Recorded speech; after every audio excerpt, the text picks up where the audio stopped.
आइए अब हम जानते हैं कि अम्ल तथा क्षारक धातु ऑक्साइडों या फिर अधातु ऑक्साइडों से किस प्रकार से क्रिया करते हैं। अब हम जानते हैं कि जो धात्विक ऑक्साइड होते हैं जैसे कि मैग्नीशियम का ऑक्साइड या सोडियम का ऑक्साइड, क्योंकि ये धातु के ऑक्साइड हैं तो इनकी प्रकृति क्षारीय होती है और इसीलिए जब हम इनकी क्रिया अम्ल से कराते हैं तो हम जानते हैं कि एक क्षार अम्ल के साथ क्रिया करके लवण और जल बनाता है। इसीलिए जब यहाँ पर धातु ऑक्साइड की क्रिया अम्ल से होती है तो हमें प्राप्त होता है लवण और जल। जैसे कि मैग्नीशियम का ऑक्साइड चूंकि यह धातु ऑक्साइड है और इसकी प्रकृति क्षारीय है, इसलिए यदि हम इसकी क्रिया हाइड्रोक्लोरिक अम्ल से कराते हैं तो हमें लवण मिलता है मैग्नीशियम क्लोराइड और साथ में मिलता है जल। अब इसी तरह से जो अधातुओं के ऑक्साइड होते हैं जैसे कि कार्बन का ऑक्साइड, कार्बन डाइऑक्साइड या फिर सल्फर डाइऑक्साइड, जो कि अधातुओं के ऑक्साइड की प्रकृति अम्लीय होती है और इसीलिए जब हम इनकी क्रिया क्षारकों से कराते हैं तो ये लवण देते हैं और जल बनता है। उदाहरण के लिए यदि हम सल्फर के ऑक्साइड यानी कि सल्फर डाइऑक्साइड की क्रिया किसी क्षार जैसे कि सोडियम हाइड्रोक्साइड से कराएंगे तो हमें मिलेगा सोडियम सल्फाइड लवण और प्राप्त होगा जल। तो इस तरह हम देखते हैं कि धातुओं के ऑक्साइड चूंकि क्षारीय प्रकृति के होते हैं इसलिए अम्लों से क्रिया करके लवण बनाते हैं, तथा दूसरी ओर जो अधातुओं के ऑक्साइड होते हैं वो अम्लीय प्रकृति के होने की वजह से क्षारों के साथ क्रिया करके ये लवण और जल बनाते हैं। तो ये तो हमने देखा कि विभिन्न प्रकार के अम्ल और क्षारक किस प्रकार से रासायनिक क्रिया करते हैं। अब हम देखेंगे कि क्या ये अम्ल और क्षारक आपस में भी क्रिया करते हैं। तो चलिए इसे समझने के लिए हम एक क्रियाकलाप करते हैं। हेलो बच्चों, आज मैं आपको एक जादू दिखाने वाली हूँ। आपको इस चार्ट पेपर पर कुछ दिखाई दे रहा है? नहीं ना? तो चलिए शुरू करते हैं जादू। मैं इस चार्ट पेपर को यहाँ पर लगा देती हूँ। अब इसके ऊपर मैं एक जादुई पानी का लेप लगाने वाली हूँ। ये है मेरा जादुई पानी।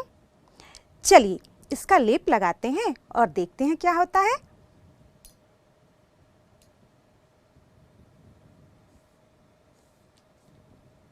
अरे वाह, इस पे तो कुछ डिजाइनें उभर कर आ रही हैं।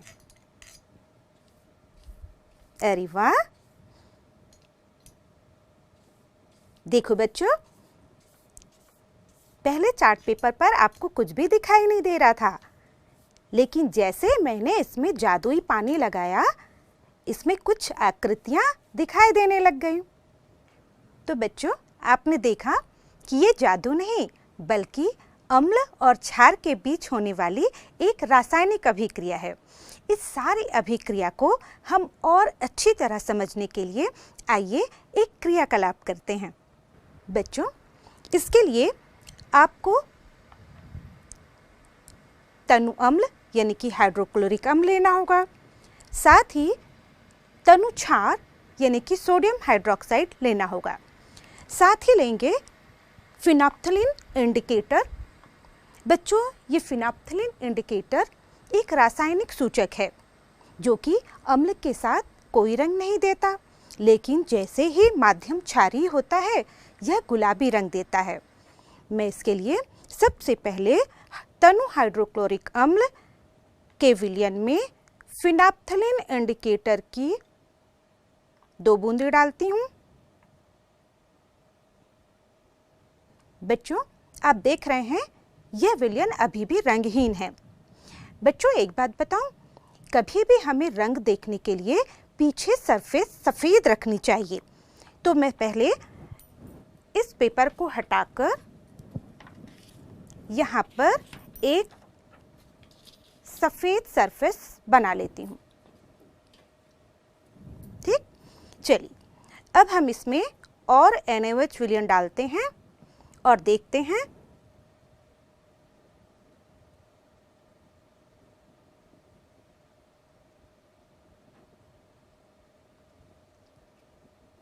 देखिए, हम इसमें NaOH डालते जा रहे हैं और यहाँ पर क्रिया होती जा रही है।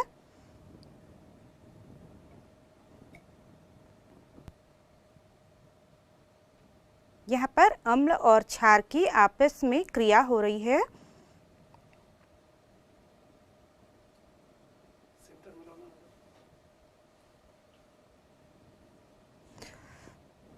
देखिए विलयन गुलाबी हो गया। बच्चों, तो आपने देखा कि जब मैंने अम्ल के विलयन में फिनोप्थलीन की कुछ बूंदें डाली तब विलयन रंगहीन था, और जैसे ही मैंने उसमें NaOH विलयन मिलाना शुरू किया वहाँ पर क्रिया होने लगी, यानी कि अम्ल और क्षार की आपस में क्रिया हुई तथा लवण और जल बना। जैसे जैसे सारे अम्ल के अणुओं ने क्षार के अणुओं से क्रिया करके लवण और जल बना दिया तो विलयन उदासीन हो गया। अब इस उदासीन विलयन के पश्चात जैसे ही मैंने अंतिम बूंदें NaOH की डाली, गुलाबी रंग आ गया। इसका मतलब कि विलयन पूरी तरह से उदासीन होने के पश्चात जैसे ही हम क्षार की एक बूंद डालते हैं, विलयन क्षारीय हो जाता है और इसलिए विलयन गुलाबी रंग का हो जाता है। तो बच्चों, आपने देखा कि अम्ल और क्षार जब आपस में क्रिया करते हैं तो लवण और जल बनाते हैं। इस क्रिया को उदासीनीकरण की क्रिया कहते हैं। तो देखा आपने, जब हम परखनली में अम्ल लेते हैं और उसमें एक सूचक डाल देते हैं फिनोप्थलीन, हम जानते हैं कि फिनोप्थलीन सूचक अम्ल के साथ कोई रंग नहीं देता है, यानी कि वह अपने ओरिजिनल कलर रंगहीन अवस्था में रहता है। और जैसे ही हम इसमें क्षार की बूंदें डालते जाते हैं तो ये जो क्षार है वह अम्ल के अणु के साथ क्रिया करके उसे उदासीन करता जाता है। और इस तरह से जब पूरे क्षार के जो क्षार अम्ल के अणुओं को पूरी तरह से उदासीन कर देता है तो अब हमारे पास विलयन में सिर्फ सोडियम क्लोराइड होता है और पानी होता है, और इसीलिए ये जो अवस्था होती है इसे हम उदासीनीकरण की अवस्था कहते हैं।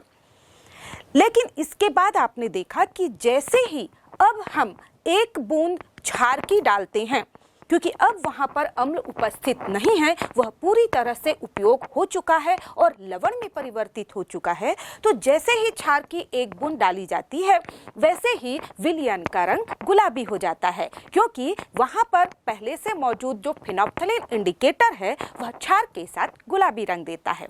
तो इस तरह से हमने देखा कि जो अम्ल और क्षार हैं आपस में जब क्रिया करते हैं तो लवण बनाते हैं और जल बनता है। तो इस तरह से हमने देखा कि एक आयनिक यौगिक सोडियम क्लोराइड चूंकि जलीय विलयन में जाकर अपने आयनों में टूट जाता है और इसीलिए वे विद्युत का प्रवाह करने में सक्षम होता है। तो आइए अब हम जानने का प्रयास करते हैं कि क्या ये अम्ल और क्षारक के जलीय विलयन भी विद्युत धारा का प्रवाह करते हैं। तो आइए इसके लिए हम एक क्रियाकलाप करते हैं। बच्चों, हमने कक्षा 9वीं में आयनिक यौगिकों के साथ एक क्रियाकलाप किया था जिसमें हमने आयनिक यौगिकों के जलीय विलयन में विद्युत धारा प्रवाहित की जिससे विद्युत बल्ब जलने लगा था, यानी कि उसमें विद्युत चालन संभव है। क्या लगता है आपको, अम्ल और क्षार में भी विद्युत चालन संभव है? चलिए करके देखते हैं। तो इसके लिए सबसे पहले हम अम्ल लेते हैं। ये मेरे पास है तनु HCl, ठीक है, और ये है रबर की कॉर्क जिसमें हमने ये देखिए कील को इस प्रकार लगाया हुआ है और ये तार इसमें संयोजित है। तार में ये LED बल्ब भी लगाई हुई है। अब हमें इसमें विद्युत धारा का प्रवाह करना है, तो यहाँ पर ये है स्टेप डाउन ट्रांसफार्मर जिससे हम 12 वोल्ट की विद्युत धारा इसमें प्रवाहित करेंगे। तो चलिए धारा प्रवाह करते हैं। विद्युत धारा का प्रवाह करने के लिए ये हो गया स्विच ऑन। देखिए तो LED बल्ब जला क्या? नहीं जला। अब हम एक काम करते हैं, ये लेते हैं इसे रबर के कोर को इस प्रकार इसमें डालिए कि जो कील का कुछ हिस्सा जो है वो तनु HCl में डलना चाहिए, डूबना चाहिए, ठीक है। ये देखिए, अब आप देख रहे हैं, देखिए LED लाइट जो है वो जलने लगी। देख रहे हैं बच्चों? तो हमने देखा, इसे हम इस प्रकार यहाँ रख देते हैं। ये देखिए LED लाइट जल रही है। तो इस प्रकार हमने देखा कि अम्ल में भी विद्युत चालन संभव है क्योंकि अम्ल में आयनीकरण होता है। अब एक काम करते हैं, फिर से अब हम ले लेते हैं क्षार। तो अब हम इसके क्षार के साथ करेंगे इसी क्रियाकलाप को। तो हमने क्षार के रूप में ले लिया ये सोडियम हाइड्रोक्साइड, ठीक है, और फिर से वही प्रक्रिया करनी है, तो विद्युत धारा का प्रवाह करना होगा। तो ये कर लिया स्विच ऑन, देखिए अभी लाइट नहीं जल रही है, ठीक है। तो अब ये वापस से जाएगा अंदर, किसमें, सोडियम हाइड्रोक्साइड में, और बिल्कुल उसी प्रकार कि वो जो कील है वो सोडियम हाइड्रोक्साइड में थोड़ी डूबनी चाहिए। देखिए बच्चों, लाइट जल गई, इसका मतलब अम्ल और क्षार दोनों में आयनीकरण होता है और इसलिए दोनों में विद्युत का चालन संभव है। तो यहाँ पर आपने देखा कि जब हमने हाइड्रोक्लोरिक अम्ल का जलीय विलयन लिया, उसमें भी विद्युत धारा प्रवाहित हो रही थी और बल्ब जल उठा था। इसी तरह से जब हमने क्षारक लिया सोडियम हाइड्रोक्साइड, तो उसके विलयन में भी जब हमने इलेक्ट्रोड डाला और विद्युत परिपथ से इसको जोड़ा और उसमें लगी हुई बल्ब जल गई थी। इसका मतलब ये है कि अम्ल तथा क्षारक इनके जलीय विलयन विद्युत धारा का प्रवाह करते हैं। तो इसका मतलब ये हुआ कि अम्ल और क्षारक भी अपने जलीय विलयन में जाकर आयनों में विभक्त हो जाते हैं। इसका मतलब कि अम्ल तथा क्षारकों का भी आयनीकरण होता है। तो आइए अब जानते हैं कि आयनीकरण क्या है। अम्ल और क्षारकों के जलीय विलयन के गुणों के विषय में समय समय पर विभिन्न वैज्ञानिकों ने अध्ययन किया और इसी अध्ययन के अंतर्गत एक प्रसिद्ध वैज्ञानिक थे आरेनियस, जिन्होंने 1884 में अम्ल और क्षारकों से संबंधित अपना सिद्धांत प्रस्तुत किया और उन्होंने बताया कि अम्ल और क्षारकों के जो जलीय विलयन होते हैं उनके विशिष्ट गुण होते हैं। यानी कि जब किसी अम्ल को जल में विलय किया जाता है तो अम्ल एक धन आयन यानी कि H पॉजिटिव आयन और एक ऋणात्मक आयन में विभाजित हो जाते हैं या टूट जाते हैं, जिसे हम अम्ल का आयनीकरण कहते हैं। इसी तरह से जो क्षार होते हैं वो अपने जलीय विलयन में एक ऋणात्मक आयन जिसे हम OH नेगेटिव आयन या हाइड्रोक्साइड आयन कहते हैं तथा एक धन आवेशित आयन देते हैं। उदाहरण के लिए यदि हम अम्ल लेते हैं हाइड्रोक्लोरिक एसिड और जब इसका जलीय विलयन बनाते हैं तो यह हाइड्रोक्लोरिक अम्ल एक धन आयन H पॉजिटिव आयन तथा एक ऋण आयन Cl नेगेटिव आयन में आयनीकृत हो जाता है और अम्ल में जब विद्युत धारा का प्रवाह इन्हीं आयनों की वजह से होता है। इसी तरह से यदि हम क्षारक लेते हैं जैसे कि सोडियम हाइड्रोक्साइड और जब इस सोडियम हाइड्रोक्साइड का जलीय विलयन बनाते हैं तो यह सोडियम हाइड्रोक्साइड एक ऋणात्मक आयन OH नेगेटिव आयन तथा एक धनात्मक आयन Na पॉजिटिव आयनों में आयनीकृत हो जाता है और जो कि क्षार की में विद्युत धारा के प्रवाह के लिए जिम्मेदार होते हैं। इसी तरह से हम और भी उदाहरण ले सकते हैं जैसे कि सल्फ्यूरिक एसिड H2SO4। जब H2SO4 का जलीय विलयन बनाया जाता है तो इससे क्योंकि इसके पास 2 हाइड्रोजन हैं इसलिए हमें इसके एक मोल से 2 पॉजिटिव H पॉजिटिव आयन मिलते हैं और साथ ही साथ यहाँ पर SO4 2 नेगेटिव आयन मिलते हैं। इसी तरह से क्षारक लेते हैं हम कैल्शियम हाइड्रोक्साइड। जब इसका जलीय विलयन बनाया जाता है तो इससे हमें कैल्शियम 2 प्लस आयन मिलते हैं और इसी तरह से हमें 2 मोल OH नेगेटिव आयन के मिलते हैं। तो इस तरह से हम देखते हैं कि जब भी अम्ल या क्षारकों का जलीय विलयन बनाया जाता है तो हमें पॉजिटिव H पॉजिटिव आयन तथा OH नेगेटिव आयन प्राप्त होते हैं और ये जो आयन है तो इस तरह से हम देखते हैं कि जब भी अम्ल या क्षारकों का जलीय विलयन बनाया जाता है तो ये अपने आयनों में टूट जाते हैं और इसी तरह से चूंकि अम्ल टूटकर H पॉजिटिव आयन देते हैं और यही H पॉजिटिव आयन इनकी अम्ल की अम्लता का कारण होता है। इसी तरह से जो क्षारक होते हैं जो जल में विलय होकर OH नेगेटिव आयन देते हैं ये OH नेगेटिव आयन ही इनकी क्षारकीय गुण के लिए जिम्मेदार होते हैं। तो अब प्रश्न उठता है कि क्या ये अम्ल या क्षारक केवल जलीय विलयन में ही आयनों में वियोजित होते हैं? यदि जल ना हो तो क्या ये अपने आयनों में नहीं टूटेंगे? तो आइए इससे जानने के लिए हम एक क्रियाकलाप करते हैं।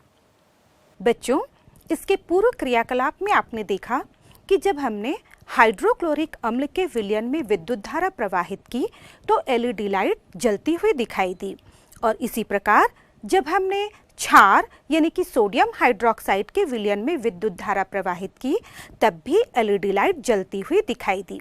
इसका तात्पर्य यह था कि अम्ल ने जलीय विलयन में हाइड्रोजन आयन मुक्त किया, और इसी प्रकार क्षार ने अपनी जलीय विलयन में हाइड्रोक्सिल आयन मुक्त किया, और ये आयन ही इन अम्ल तथा क्षार के विलयनों में विद्युत धारा प्रवाहित करने के लिए उत्तरदायी थे।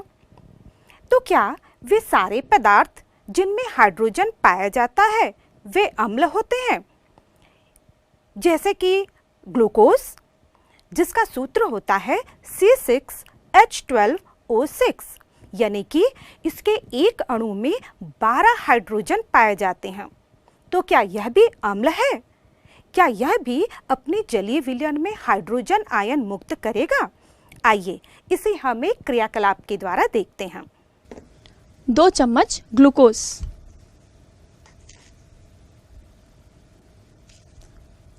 इस तरह डालकर इसका विलयन भी तैयार कर लेते हैं।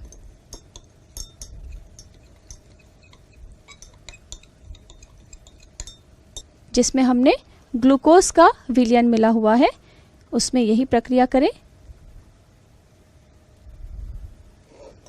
ये देखिए, दोनों सिरों पर हमने अपना विद्युत परिपथ कंप्लीट किया, परंतु हमें एलईडी लाइट जलती हुई दिखाई नहीं दे रही है। तो बच्चों, आपने देखा कि जब हमने ग्लूकोज के विलयन में विद्युत धारा प्रवाहित की तो एलईडी लाइट जलती हुई दिखाई नहीं दी। इसका तात्पर्य यह है कि ग्लूकोज ने अपने हाइड्रोजन को आयनों के रूप में मुक्त नहीं किया। इसका तात्पर्य यह हुआ कि वे सारे पदार्थ जिनमें हाइड्रोजन होता है ये आवश्यक नहीं कि वो अम्ल हों। अम्ल वही होते हैं जो अपने जलीय विलयन में हाइड्रोजन आयन मुक्त करते हैं। तो देखा आपने, जब पानी नहीं था उस स्थिति में हाइड्रोक्लोरिक अम्ल अपनी अम्लता की सूचना हमें नहीं दे पा रहा था, यानी कि हाइड्रोक्लोरिक अम्ल H पॉजिटिव आयन तथा Cl नेगेटिव आयन में नहीं टूट रहा था, और इसीलिए जब हमने pH टेस्ट किया तो हमें अम्लता की सूचना नहीं मिली। इसी तरह से जो क्षारक होते हैं वह भी अम्ल या इसी तरह से जो क्षारक होते हैं वह भी पानी की उपस्थिति में ही अपने आयनों में टूटते हैं और OH नेगेटिव आयन देते हैं, और तभी हम इनकी क्षारकता की पहचान कर सकते हैं। इस तरह से हम अम्ल और क्षार को परिभाषित कर सकते हैं। हम कह सकते हैं कि वे पदार्थ जो जल में विलय होकर H पॉजिटिव आयन देते हैं वो अम्ल कहलाते हैं, और इसी तरह से वे पदार्थ या अणु जो कि जल में विलय करने पर OH नेगेटिव आयन देते हैं वो क्षार कहलाते हैं। अब यहाँ पर प्रश्न उठता है कि हमारे पास अम्ल तो बहुत से हैं। हमने अध्याय के प्रारंभ में देखा था कि हमारे पास कुछ अम्ल होते हैं जो कि फलों और सब्जियों में पाए जाते हैं और हम इन्हें आसानी से खा लेते हैं, जबकि हम ये जानते हैं अम्ल के गुणों में हमने पढ़ा है कि अम्ल स्वाद में खट्टे होते हैं और साथ ही संक्षारक प्रकृति के होते हैं। तो यदि ये संक्षारक प्रकृति के हैं तो हम इन्हें कैसे खा सकते हैं? इसका मतलब यह हुआ कि ये जो कार्बनिक अम्ल हैं जो फलों और सब्जियों में होते हैं वो उतने ज़्यादा प्रबल नहीं होते, जबकि जो खनिज अम्ल होते हैं जिन्हें हम प्रयोगशालाओं में बनाते हैं, संश्लेषित करते हैं, वो काफ़ी प्रबल होते हैं। तो इस तरह से हम अम्लों को 2 भागों में वर्गीकृत कर सकते हैं, एक दुर्बल अम्ल और दूसरे प्रबल अम्ल। तो दुर्बल अम्ल कौन होंगे? अब हम ये जानते हैं कि अम्ल की अम्लता इस बात पर निर्भर करती है कि वह कितना हाइड्रोजन आयन देता है। तो यदि कोई अम्ल जलीय विलयन बनाने पर बहुत सारे हाइड्रोजन आयन देता है तो इसका मतलब ये हुआ कि वह एक प्रबल अम्ल होगा। उसी तरह से यदि कोई अम्ल जलीय विलयन पर बनाने पर बहुत थोड़े से हाइड्रोजन आयन देता है, H पॉजिटिव आयन देता है, तो वह दुर्बल अम्ल होगा। जैसे कि एसिटिक अम्ल एक दुर्बल अम्ल है क्योंकि जब हम इसका जलीय विलयन बनाते हैं तो इसके बहुत सारे 100 अणुओं में से केवल 5% अणु ही वियोजित होते हैं और H पॉजिटिव आयन देते हैं। बाकी का जो अणु है वो उसी अवस्था में रहते हैं। जबकि दूसरी ओर यदि हम देखें कि हाइड्रोक्लोरिक अम्ल या फिर सल्फ्यूरिक अम्ल या नाइट्रिक अम्ल, जिन्हें हम खनिज अम्ल कहते हैं, जब हम इसे जल में विलय करते हैं तो ये पूरी तरह से अपने आयनों में टूट जाते हैं, यानी कि ये टूटकर बहुत सारे H पॉजिटिव आयन देते हैं और इसीलिए ये प्रबल अम्ल कहलाते हैं। इसी तरह से हम क्षारों को भी ले सकते हैं। तो क्षार की प्रबलता इस बात पर निर्भर करती है कि वह जलीय विलयन बनाने पर OH नेगेटिव आयन देता है। तो इसका मतलब साफ है कि जो क्षार अधिक मात्रा में OH नेगेटिव आयन देगा वो ज़्यादा प्रबल होगा, जबकि जो क्षार कम मात्रा में H नेगेटिव आयन देगा वो दुर्बल क्षार होगा। तो इस तरह से हम अम्ल तथा क्षारों को 2 वर्गों में वर्गीकृत कर सकते हैं, प्रबल अम्ल, प्रबल क्षार और इसी तरह से दुर्बल अम्ल और दुर्बल क्षार। एक और अम्ल और क्षार को प्रदर्शित करने का तरीका होता है। हम कई बार सुनते हैं कि तनु विलयन, ये अम्ल का तनु विलयन है और ये अम्ल का सांद्र विलयन है। ये तनु विलयन और सांद्र विलयन क्या होते हैं? इसका मतलब ये है कि यदि हमारा जो अम्ल का विलयन है उसमें अम्ल की मात्रा बहुत ज़्यादा है और पानी की मात्रा बहुत कम है, तो ऐसी स्थिति में ये जो विलयन कहलाएगा वह सांद्र विलयन कहलाएगा। दूसरी ओर यदि अम्ल के जलीय विलयन में जल की मात्रा ज़्यादा है और अम्ल की मात्रा बहुत कम है, तो ऐसा अम्ल का विलयन तनु विलयन कहलाएगा। इसी तरह से हम क्षारों को भी परिभाषित कर सकते हैं। यदि क्षार के जलीय विलयन में क्षार की मात्रा बहुत अधिक और जल की मात्रा कम है तो यह जो विलयन होगा वह सांद्र विलयन कहलाएगा।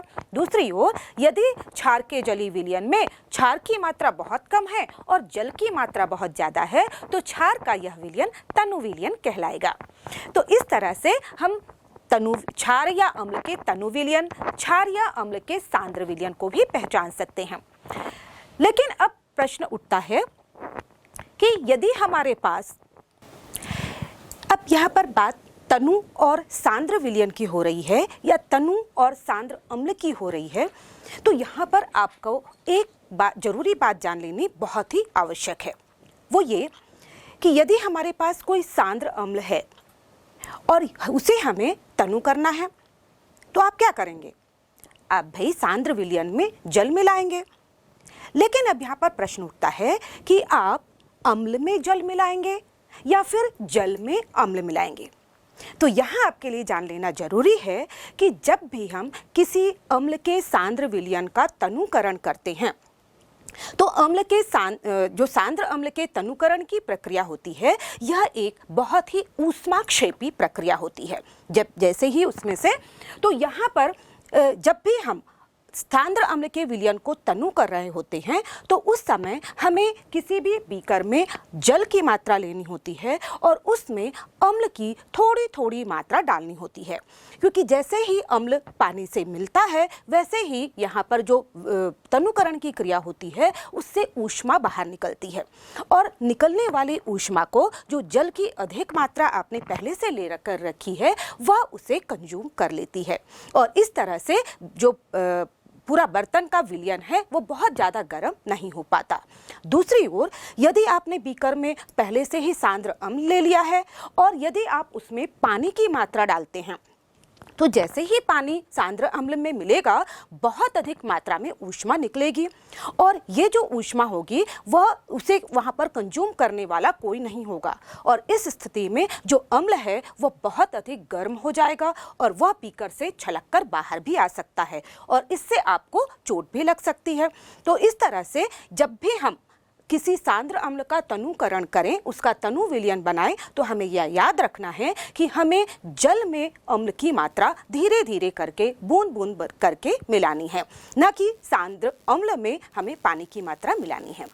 तो जब भी आप अम्ल का तनुकरण करें तो आप पानी में अम्ल की मात्रा बूंद बूंद करके मिलाएं। ये तो हो गई अम्ल और सांद्र अम्ल और तनु अम्ल की बात। हमने ये भी जान लिया कि यदि हमारे पास अम्ल या क्षार होते हैं तो हम बड़ी आसानी से लिटमस पेपर की सहायता से ये पहचान कर लेते हैं कि इनमें से कौन अम्ल है और कौन क्षार है। लेकिन यदि हमारे पास बहुत से तनु अम्ल और सांद्र अम्ल का ही विलयन दे दिया गया हो तो भाई लिटमस पेपर से हम ये तो जान लेंगे कि ये अम्ल हैं, लेकिन हम ये कैसे जानेंगे कि इनमें कौन तनु है और कौन सांद्र है, या फिर हम ये कैसे जानेंगे कि इसमें से कौन दुर्बल अम्ल है और कौन प्रबल अम्ल है। हम ये जानते हैं कि अम्ल की प्रबलता इस बात पर निर्भर करती है कि वह कितनी अधिक मात्रा में हाइड्रोजन आयन देता है या H पॉजिटिव आयन देता है।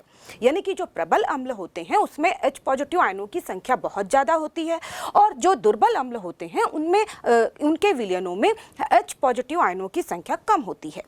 लेकिन हम इसकी पहचान कैसे करेंगे, इसकी माप कैसे करेंगे? तो इस समस्या का समाधान किया था प्रसिद्ध वैज्ञानिक सोरेनसन ने। उन्होंने 1909 में अम्ल के विलयनों में उपस्थित हाइड्रोजन आयनों की सांद्रता का मापन करने के लिए एक पैमाना दिया जिसे हम pH स्केल कहते हैं। आप चित्र में देख सकते हैं कि ये जो pH स्केल है इसमें 0 से लेकर 14 तक की संख्याएं दिखाई जाती हैं। यानी कि इस pH स्केल की सहायता से हम अम्ल के में की जो हाइड्रोजन आयनों की सांद्रता है उसके 0 से लेकर 14 तक के मानों का मापन कर सकते हैं। और इस तरह से यहाँ पर हम देखें इसका मापन करने के लिए यदि हमारे पास दुर्बल और सांद्र अम्ल हैं तो इनका मापन करने के लिए उनमें हाइड्रोजन आयन की सांद्रता का मापन करने के लिए अब हमें एक विशेष प्रकार के लिटमस पेपर की आवश्यकता होती है और इस पेपर को हम कहते हैं सार्वत्रिक सूचक या सार्वत्रिक विलयन, या जिसे हम pH पेपर भी कहते हैं। वास्तव में ये जो सार्वत्रिक सूचक होते हैं या सार्वत्रिक सूचक का जो विलयन होता है ये पेपर फॉर्म में भी मिलता है और विलयन फॉर्म में भी मिलता है। तो ये जो सूचक होते हैं वो कई प्रकार के सूचकों का मिश्रण होता है और इनका जो विलयन तैयार होता है या फिर इसमें हम पेपर को डिप करके जो सार्वत्रिक सूचक pH पेपर बना लेते हैं उसकी सहायता से हम विभिन्न दुर्बल तथा प्रबल अम्लों में उपस्थित हाइड्रोजन आयन की सांद्रता का मापन कर लेते हैं। यहाँ पर हम बता दें कि जो ये जो pH विलयन होते हैं या pH पेपर होते हैं अलग अलग हाइड्रोजन आयनों की सांद्रता के अनुसार अपना रंग अलग अलग रंग प्रदर्शित करके हमें उसमें उपस्थित हाइड्रोजन आयन की सांद्रता की सूचना देते हैं और उससे हम आसानी से इस pH स्केल की सहायता से उसके pH का मापन कर लेते हैं। यहाँ पर हम रंगों का यदि पहचान देखें तो यहाँ पर आप देख सकते हैं कि जो pH स्केल में 0 से लेकर 14 तक के अंक हैं और यहाँ पर जो हमारे पास श्वेत प्रकाश की जो 7 रंग होते हैं जिसे हम विबग्योर कहते हैं। तो यहाँ पर हम बता दें कि जो जब pH 7 होता है उस समय जो आपके pH पेपर का रंग होता है वह बिल्कुल बीच में आप देख सकते हैं विबग्योर का जो ग्रीन कलर है वैसा दिखाई देता है। यानी कि यदि pH पेपर हमें 7 रंग यदि pH पेपर हमें हरा रंग दर्शाता है तो इसका मतलब ये है कि उसका pH 7 है, यानी कि उसमें हाइड्रोजन आयनों की जो सांद्रता है वह 10⁻⁻7 है। इसी तरह से यदि हम pH नीचे की तरफ बढ़ते हैं यानी कि 0 से लेकर 7 तक के जो pH मान होते हैं उस समय pH पेपर का रंग येलो, ऑरेंज या रेड कलर का होता है। यानी कि जैसे जैसे pH स्केल में हम कम संख्या की ओर बढ़ते हैं वैसे वैसे यहाँ पर जो रंग है येलो से ऑरेंज और रेड हो जाता है। यानी कि यदि किसी विलयन का हम हाइड्रोजन आयन सांद्रता या pH मापते हैं और pH पेपर पर वह लाल रंग दिखाता है तो इसका मतलब ये है कि वहाँ पर उसका जो pH है वह 0 या 1 हो सकता है। तो यदि जो pH पेपर हमें ब्लू, इंडिगो या फिर वायलेट कलर दिखाता है तो इसका मतलब यह है कि उसका जो pH मान है वह 7 से अधिक है। और इस तरह से पीएच पेपर की सहायता से हम पीएच स्केल का उपयोग करके किसी भी विलयन के पीएच का मापन कर सकते हैं और पीएच मापन की सहायता से हम उसमें उपस्थित हाइड्रोजन आयन की सांद्रता का मापन कर सकते हैं और यह दर्शा सकते हैं कि यह विलयन कितना अम्लीय है, यानी कि वह दुर्बल अम्लीय है या फिर प्रबल अम्लीय है। या फिर हम ये भी दर्शा सकते हैं कि विलयन में हाइड्रोक्साइड आयनों की संख्या कितनी है, यानी कि इसकी क्षारकता कितनी है। तो पीएच पेपर की सहायता से या पीएच स्केल की सहायता से हम किसी भी विलयन में उपस्थित हाइड्रोजन आयनों की सांद्रता या फिर हाइड्रोक्साइड आयनों की सांद्रता ज्ञात करके उसकी अम्लीयता या क्षारीयता का मापन कर सकते हैं। तो आइए, जब हमने जान ही लिया है कि हम भिन्न भिन्न पदार्थों की अम्लीयता और क्षारीयता यानी कि प्रबलता का मापन कर सकते हैं, तो आइए कुछ आसपास हमारे उपस्थित जो पदार्थ हैं उनकी अम्लीयता और क्षारीयता का मापन पीएच स्केल की सहायता से करते हैं। बच्चों, मैं आज आपके लिए आपके दैनिक जीवन में उपयोग होने वाले विभिन्न पदार्थों के जलीय विलयन तथा कुछ फलों के रस, दूध, जल आदि इकट्ठा करके लाई हूँ। अब हम जांच करेंगे कि इनमें कौन अम्लीय है और कौन क्षारीय। तो आपको पता है ये जांच कैसे होगी? बिल्कुल सही, लिटमस पेपर के द्वारा।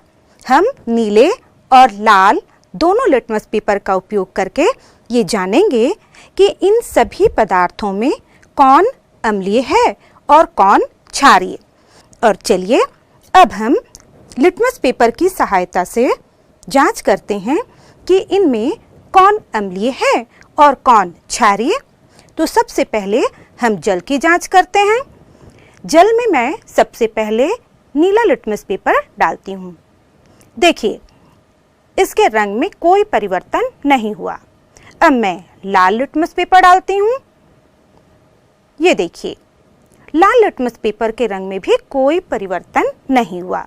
इसका मतलब कि जल की प्रकृति ना तो अम्लीय है और ना ही क्षारीय है।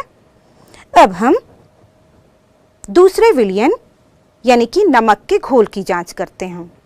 मैं इसमें सबसे पहले नीला लिटमस पेपर डालती हूँ। बच्चों, नीले लिटमस पेपर के रंग में भी कोई परिवर्तन नहीं हुआ। अब मैं इसमें लाल लिटमस पेपर डालती हूँ। आप देख रहे हैं, लाल लिटमस पेपर के रंग में भी कोई खास परिवर्तन नहीं हुआ, यानी कि नमक का घोल भी उदासीन है। चलिए, अब हम दूध में नीला लिटमस पेपर डालकर देखते हैं।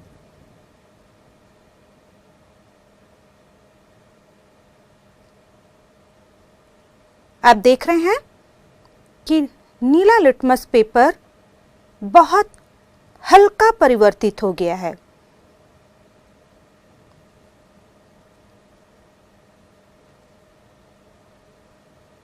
जबकि लाल लिटमस पेपर में कोई परिवर्तन दिखाई नहीं दे रहा है।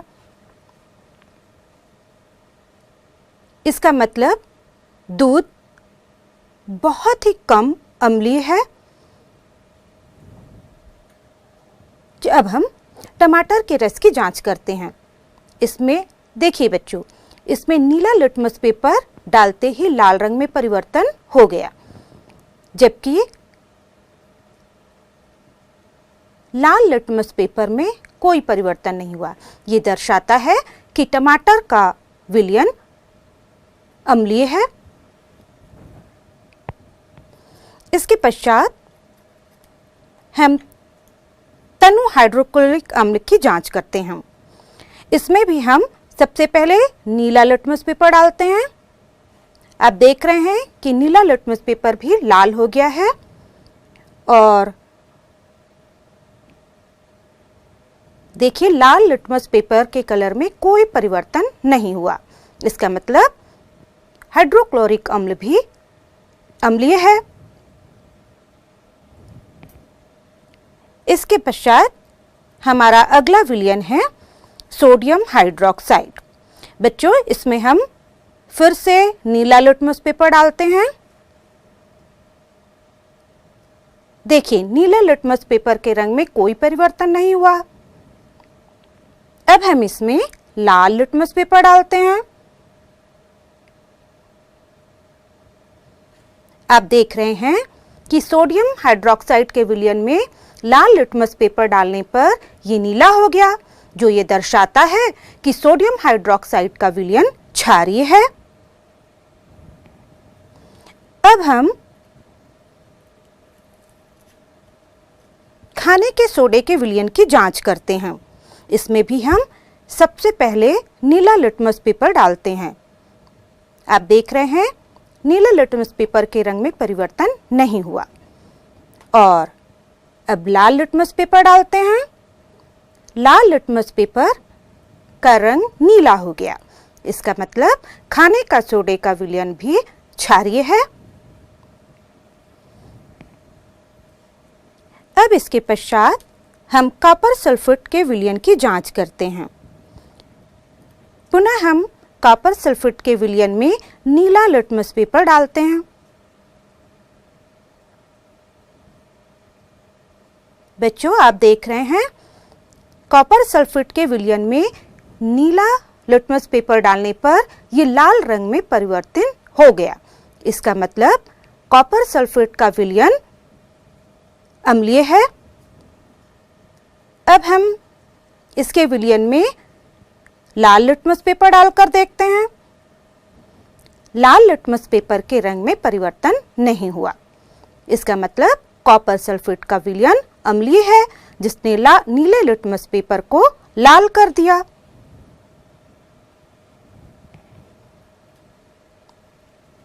इसके बाद बच्चों हम साबुन के घोल की जांच करते हैं। ये साबुन का घोल जिसमें हम सबसे पहले नीला लिटमस पेपर डालते हैं। नीले लिटमस पेपर के रंग में कोई परिवर्तन नहीं हुआ, जबकि लाल लिटमस पेपर नीला हो गया, जो ये दर्शाता है कि साबुन का घोल क्षारीय प्रकृति का है।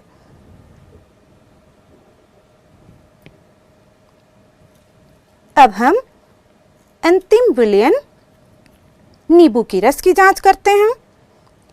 देखिए, नींबू के रस में नीला लिटमस पेपर डालते ही ये लाल हो गया, जबकि लाल लिटमस के पेपर के रंग में कोई परिवर्तन नहीं हुआ। इसका मतलब नींबू का विलयन कैसा है? अम्लीय है। तो बच्चों, इस तरह हमने अपने सारे विलयनों की अम्लता तथा क्षारकता की जांच कर ली। अब आप सोच रहे होंगे कि नींबू का रस, टमाटर का रस, हाइड्रोक्लोरिक अम्ल, कॉपर सल्फेट का विलयन, ये सभी तो अम्लीय हैं। तो इस बात की जांच कैसे हो कि इनमें कौन ज्यादा अम्लीय है और कौन कम अम्लीय है? बिल्कुल सही बच्चों, जैसे कि आप जानते हो कि अम्ल का अम्लीय गुण उसमें हाइड्रोजन आयनों की वजह से होता है। यानी कि जो अम्ल ज्यादा मात्रा में हाइड्रोजन आयन देगा वो ज्यादा अम्लीय होगा, और ऐसे अम्ल को हम प्रबल अम्ल कहते हैं, जैसे कि हाइड्रोक्लोरिक अम्ल, सल्फ्यूरिक अम्ल। इसी तरह से जो क्षार ज्यादा मात्रा में हाइड्रोक्साइड आयन देगा वो ज्यादा क्षारीय होगा, जैसे कि सोडियम हाइड्रोक्साइड या पोटेशियम हाइड्रोक्साइड। और जो अम्ल कम आंशिक वियोजित होकर बहुत थोड़ी मात्रा में हाइड्रोजन आयन देंगे वो तनु अम्ल होंगे, जैसे कि एसिटिक अम्ल या साइट्रिक अम्ल। इसी तरह से जो क्षार बहुत थोड़ी सी मात्रा में हाइड्रोक्साइड आयन देंगे वो तनु क्षार होंगे, जैसे कि अमोनियम हाइड्रोक्साइड या मैग्नीशियम हाइड्रोक्साइड। यानी कि अम्ल की अम्लता उसमें पाए जाने वाले हाइड्रोजन आयनों की सांद्रता पर निर्भर करती है। तो देखा आपने, इस क्रियाकलाप में आपने बहुत सारे पदार्थों के पीएच मापन कर लिए और ये भी जान लिया कि ये कितने अम्लीय हैं या फिर क्षारीय प्रकृति के हैं। अब आप ये सोच रहे होंगे कि आखिर ये जो पीएच स्केल है उसमें 0 से लेकर ये जो 14 तक की संख्या है वो कहाँ से आई है? या फिर आपके दिमाग में यह भी प्रश्न आ रहा होगा कि जब आपने ये विभिन्न पदार्थों के पीएच निकाले तो वहां पर आपने क्षार का भी पीएच निकाला है, क्षार का जो विलयन हमने लिया था उसका भी पीएच निकाला है। तो भाई क्षार के विलयन में तो हमने पढ़ा है कि हाइड्रोक्साइड आयन होते हैं, तो फिर उसमें पीएच कैसे हो सकता है, यानी कि उसमें हाइड्रोजन आयन की उपस्थिति कैसे हो सकती है? तो आइए इस सब बात को हम अच्छी तरह से समझते हैं, यानी कि हम ये जानने का प्रयास करते हैं कि पीएच और हाइड्रोजन आयन सांद्रण या फिर हाइड्रोक्साइड आयन के सांद्रण के बीच किस प्रकार का संबंध होता है। या हम ये भी जानने का प्रयास करते हैं कि क्या क्षारीय विलयन में भी हाइड्रोजन आयन या H पॉजिटिव आयन उपस्थित होते हैं। तो चलिए देखते हैं।